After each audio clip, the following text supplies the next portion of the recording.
Hey, beautiful people. We are back from the weekend with an all-new episode of Point of View. There's a lot to catch up on with our guest co-host, Willie Montague. Welcome back. Welcome back. Looking very presidential. All right. Donald Trump. Coming up, a federal judge refuses to dismiss the Central Park 5 defamation case against former President Donald Trump. Not the former. Lord, forgive me. And we have the latest on that, plus an update on the viral story out of NYC where a woman punched a pro-life interviewer mid-interview. And of course, we've got your favorite segment, Girlfriend's Guide, along with plenty more hot topics. So pull up a seat and join the discussion. You're watching Point of View.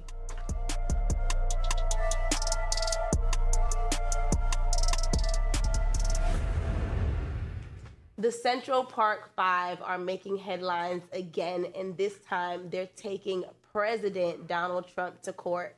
A federal judge just refused to toss out their defamation case, which means President Trump will have to answer for questions he made during a 2024 debate claiming the men were guilty. Many people thought that this chapter was closed, but this case is moving forward and bringing a lot of old wounds back to the surface.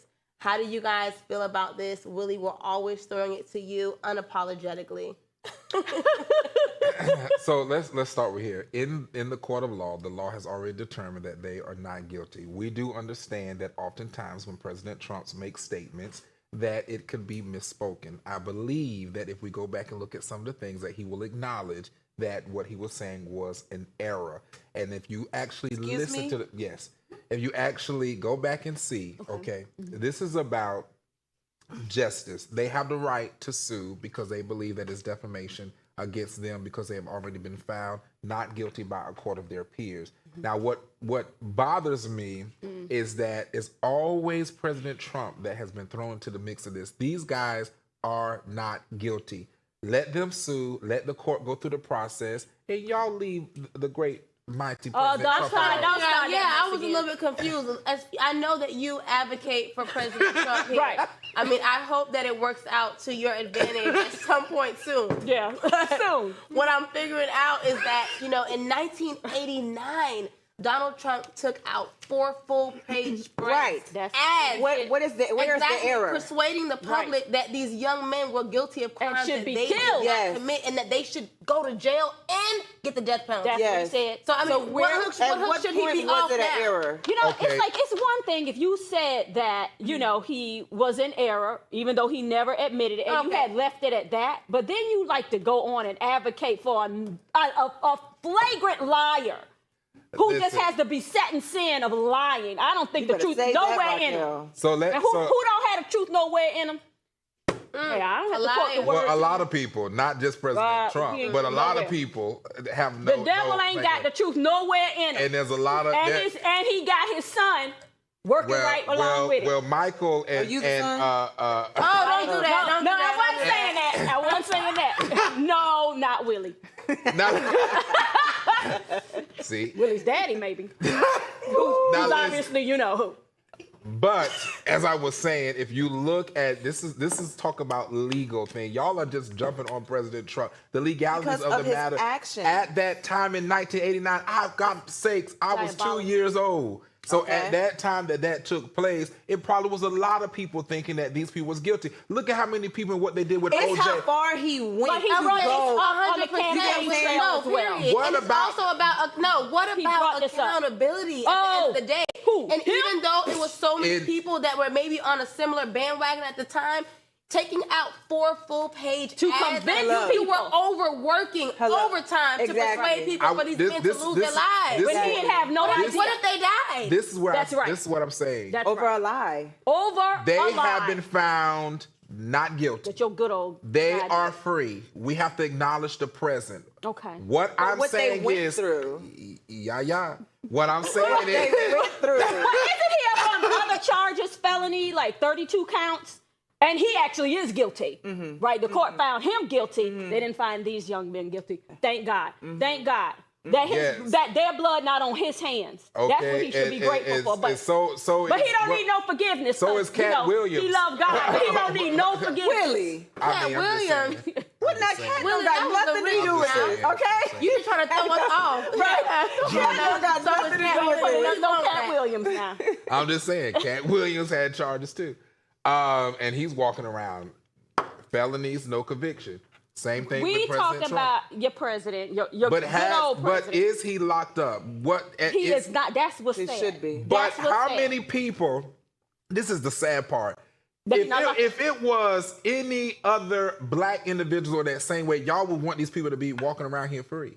What do you mean? If they did not a court say that he had a court not found that they were not going to punish. They said that they looked at his case. They did punish them. They were there for a very long time. Not. They lost their childhood. She talking about President Trump. Oh. Okay. And I'm trying to say that you brought him up. You said if it was any other black person. You just said that he was Donald Jerome Trump the other day. He is Donald Jerome Trump. But we're talking about these 5 men. Listen, I do not condone anything that is facing against or coming against people who have been especially found not guilty and they're wanting to live their life free. I've seen it happen when people have been innocent and they have spent countless number of years behind bars. Mm-hmm. What I'm trying to say, in the present day, we know that President Trump oftentimes he says, I think that because of the fact that people have such a hatred of President Trump, you have not given him enough time to be able to come back and redact anything or to okay, but forget the redaction. From how long what ago? I want to know is, do you feel like they are owed some type of restitution, maybe for what Donald Trump caused or for the false evidence or whatever, but do you think that anything is owed to them for the time that they were spent in jail? Yes. But were they and now? This is the losing thing. Their childhood, if the restitution is to pay them for the time they were spent in jail because it is proven that it was because of President Trump, then yes. But the question is, how do you prove that that jail time was due just solely because of the 4 ads and not because of the undue process of our justice system? I mean, he was advertising for them to go to jail for a major New York paper. We gotta hear what I said though. I asked the question. I'm glad that y'all bring me back. I asked the question. I'm glad the defamation suit is still going I don't want to forward. talk about Donald Jerome Trump no more. Listen, while we are on the topic of New York and Central Park, last week we talked about a viral clip of an NYC woman punching a pro-life activist during a street interview. Well, there's been an update. 30-year-old Brianna J. Rivers has now been arrested and officially charged with second-degree assault. If you missed it, let's rewind and take a look at this. Should just kill them. Statistics before you come to me talking about pro-life. We should kill the victims of molestation. I think. What does this have to do with molestation? You just mentioned people molesting children. We should kill the kids in foster care is what you said. What I'm saying is in general, overall. If I don't want to have a baby, I should have the choice to. Just don't have sex then. Even as teens, people explore. And it's like, as funny as you want to be, people should still have the choice. I think that you just don't understand the magnitude of having a child. I'm not the one who admitted they would be okay with killing babies in foster care and killing children that have been abused. That's not the point. What I'm saying. That's really. Should just kill them. Statistics before you come to me. I'm mad that y'all got me to turn around and look at that again because I had long since stopped watching that. That 2-piece I can't even talk about no more. Last week we said it was Popeyes. It sure wasn't KFC, but that was really, really hard to watch. But my thought still stands that I do believe that the interviewer was provoking. I know it's a friend of yours, Willie, in all due respect, or we wish her the best. I hope that I heal well, baby. But you're going to learn to stop pushing these people buttons in these streets. Stop playing with people. Well, the thing is, you ought to be able to use your First Amendment right to be able to address issues. There was no contact at that time. They were interviewing. The lady did not have to take that interview, so it's both sides. She took that interview. The question, if you felt like you were getting heated to that point, you know that you are a bad actor, then you need to withdraw yourself and walk away from the scene and get away from those type of things. So don't stand there. No. If you're being interviewed, not the interviewee. I just wanted the people at home, to know who you were talking about. Y'all know what I'm saying.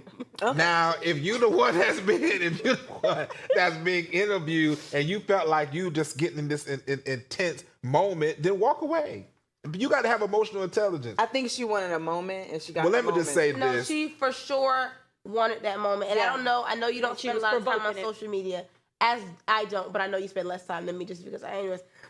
So, I've seen a lot of clips and videos like this where people are going out and they're interviewing or they're, walking to people Literally in the grocery store provoking people. and they are trying to get that viral content. Yeah. Yes. So let's just be honest. Yes. We can tell by the way that she was responding, even though the lady had her good New York accent and tone going where she was ready for war, she still had valid points and she really wasn't pushing the envelope. But the interviewer, your friend, she was overdoing it and she got overdone. We are praying for you. I am Savannah.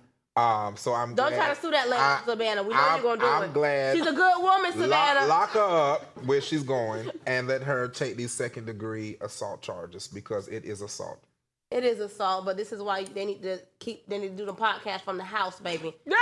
Well, the thing is, now, we have to say it was assault. Once you put your hands on somebody else, it was assault. Now, I told Savannah personally, I said, Savannah, this is why you need guards. You can't carry weapons in New York, but why you need guards and you need to learn how to fight. Because I would just knock the back out. Oh, yeah, she definitely need to learn how to fight because there was no reaction. Like, she just let it happen to her. Yeah, that was pure shock, but she knew she was going to get that lawsuit. Well, how about she just don't provoke anybody and just ask the questions? Do you see what that says up there? Read that, Raquel. Live action. She works for an organization. And that's fine, that's but her to job, get her Okay. point across and to have the conversation, she doesn't have to be, like, it doesn't always have to be thought-provoking. An aggressor. Yeah. She was an aggressor in the conversation. She wasn't the aggressor, y'all. Yeah. Yes, she was in the conversation. She was. She didn't deserve that. Sitting there asking the question Fight it with a to side of protect the biscuit. lives Don't of the hit unborn. anybody, people. Walk away. Listen, we have all jokes aside. Sorry, Savannah. We have to take a quick commercial break, but coming up right after this, we have Girlfriend's Guide in Mind, Body, and Soul. Stay tuned. You're watching POV.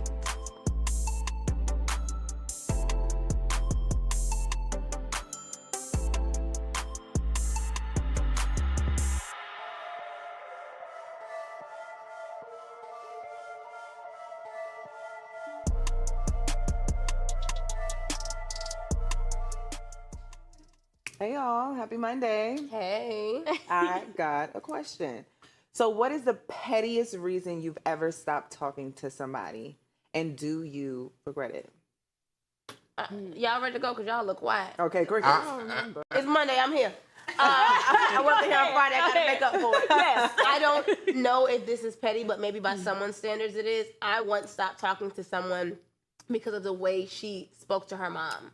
And like a friend. Yeah. Okay. And I stand on that 100% because at the end of the day, like, our parents can be provoking, but like, if I hear you like blatantly disrespecting your parent, I'm done. You're not my type of girl. Yeah. Like straight up. Like, let your mama have that. Okay. That's not, the most she might say, Ma, I gotta go, blah, blah. But when you going toe to toe, you got all the words for your mama, baby, I'm cool on you. Yeah. Okay, mine is I stopped romantically talking to someone because, like, all the time they breath stink. Ooh, like, that's not petty. All the time. All the time. I had some clients like that back in the day. All the time, though. And I wanted to unfriend them or just block them from my books so bad. And imagine standing over them at the shampoo bowl, baby, and they up talking to you. No, running their mouth. No. Well, tomorrow smell like garlic, so they got to be careful of what's happening over here. Mine is a person didn't respond to a text, and I still stand with it. You don't respond, then you through. So when you finna cut me off? I knew she was coming. You don't make no sense. He doesn't even text back. What are you talking about? Drop down in the comments and let us know what your pettiest reason is for stop talking to somebody. Yeah. Let me get back to the show.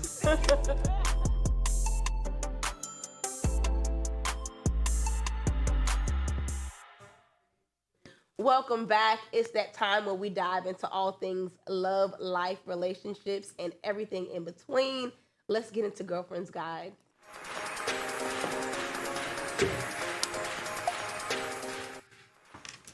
All right, so y'all know that we live to keep y'all updated on the latest trends, and this one is called switch therapy, which is actually recommended by some relationship therapists. They must not be Bible-based if you ask me.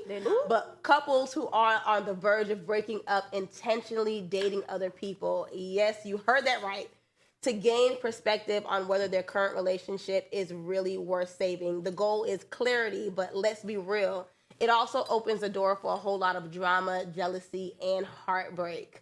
And STDs, but where y'all at with now, it? Somebody explain this to me.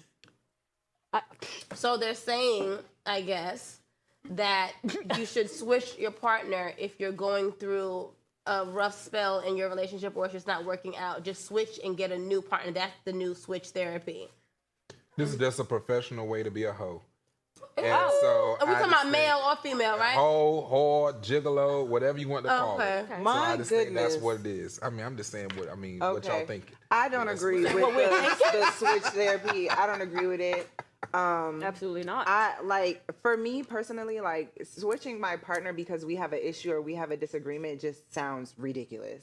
If we can't work through it and figure it out, then we're just gonna be done. There is no. That's right. I'm gonna go over here and see what this is hitting on, and then I'm gonna come back to you. Like we're not. Because there's doing nothing that. perfect. Where do you draw the line? Like, when is it you gonna get upset because they didn't cook a meal? Then you're gonna find another. Like, when do Then you gonna go get a chef, right? Like, where? but then that chef not good in bed. They only good in the kitchen.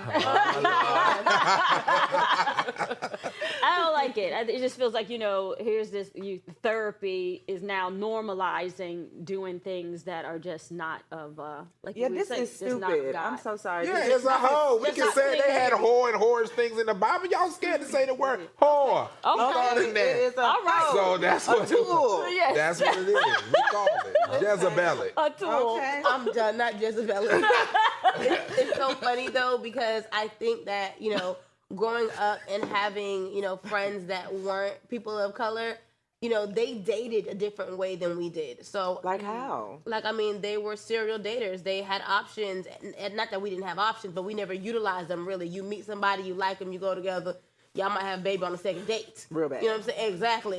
Whereas they may be dating 7 people and they're vetting them out to see who is the best candidate and pick from there. They was dating smart. Yeah, they was hooking We up, and what they stupid. called it. And did I tell y'all that I didn't realize what hooking up was until like a couple years ago? I had a friend and she constantly, would have guys around, and she would tell me, "Oh, we hooked up, we hooked up, we hooked up." And I'm just thinking she said like they chilled, She they was hung getting out. around. Yeah, they was hooking up. She was loose body. I think this Like kind of goes hooking with up. this switch therapy type thing. No. That was more than switch. Sounds right. Yeah. Yeah. We If, think if your I don't partner know. suggested switch therapy though, would it make you feel secure about it, or maybe into trying it? So I have Well, we I don't have even need to be partners no more. Right, You don't I suggest have a something as given such. discernment. You I'm should only know me fasting better than praying, that. So before you even get to switch therapy, you already switched off. That's right. I know that's It's like you should know me Willie better said than he got that a to say roster. something. Okay? Don't play with that man.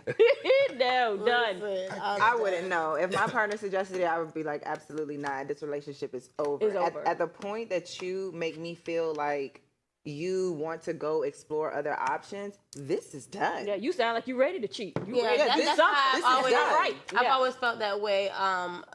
Even being in a relationship when I was younger, or just dating and someone proposed like Yeah. a threesome. Like, I'm so sorry, baby, I'm not We're your done. girl. Not your girl. Yeah. Yeah. How do you guys feel about that? A threesome? Yeah. You should know better already not to say no mess to me like that. If you saying that to me, you don't know. 0 to 100. Let the people know, Raquel. No. Raquel is not going for that, okay? Do not You get just let Raquel switch.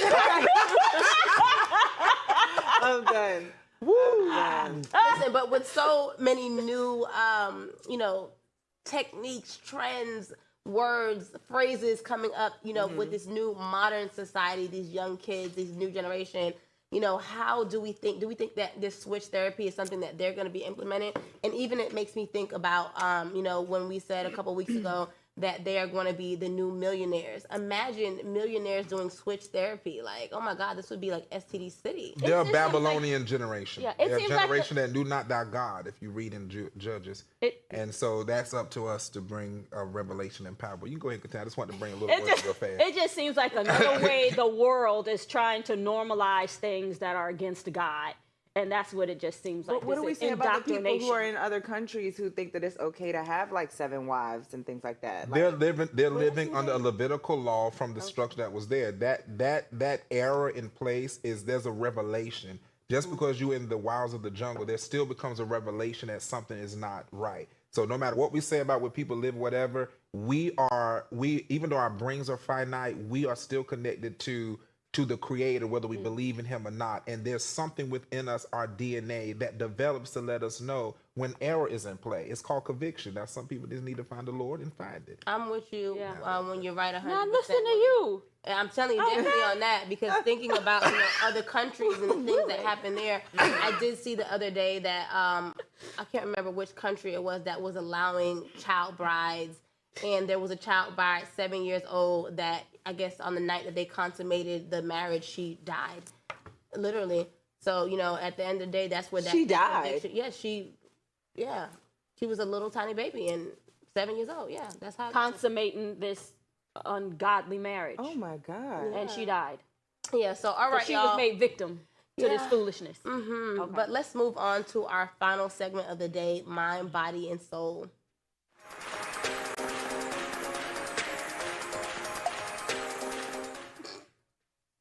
Yeah, we slow coasted into this one.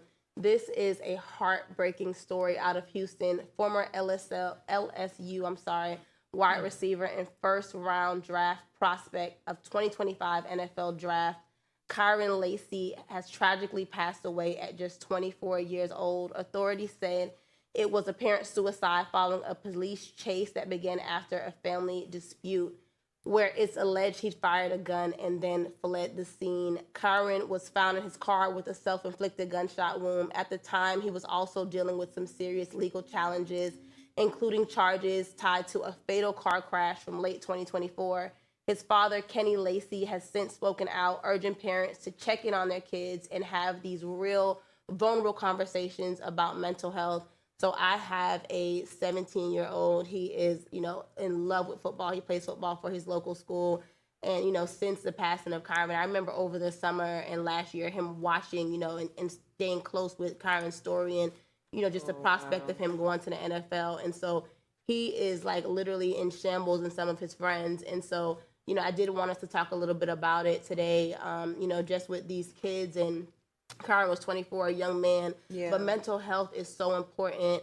And just kind of to speak of, we all have a plan for our future and the way that we think life is supposed to go. Mm-hmm. And it's so scary sometimes to see, especially these younger kids who maybe don't have the mental resilience that we have to kind of bounce back when life just throws you blows. And so, it's so sad to see how this turned out. And, I believe it was today that he was supposed to go to court to hear about some of the proceedings of the car crash that he was involved in, where a veteran was killed in late 2024, but he's no longer with us. Yeah, so let's talk about it a little bit. So this is emotional to me because I do work with young boys, and we've had oftentimes hear of stories of the boys that will, commit suicide. Mm-hmm. And I'll say this, that I actually was on a phone call with someone yesterday, and I was telling them how, especially for young men, because I work with young men, that is a lot of times there's no outlet. I said this about people who are pastors, people who are these young teens. There's no outlet. They feel there's no place to go because they don't know who's going to tell their business, who's going to judge them, who's going to say you need to be tough for that. You're a man.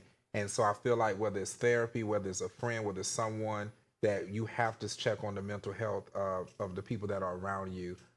Tell them you love them, send a message, ask them, take them to lunch. If you ain't heard from them in a couple of days, you'll make them come out the house, because it's very important, because right now the devil comes to steal, kill, and destroy. And people are dying left and right. I know a pastor, and then I'm done, that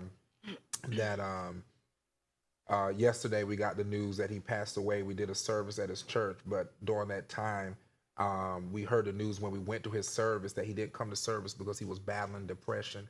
And then we hear the news yesterday that he died. It was less than a year later, and I believe that just laying there and just giving up hope. It was financial issues. It was him battling the church, people leaving the church.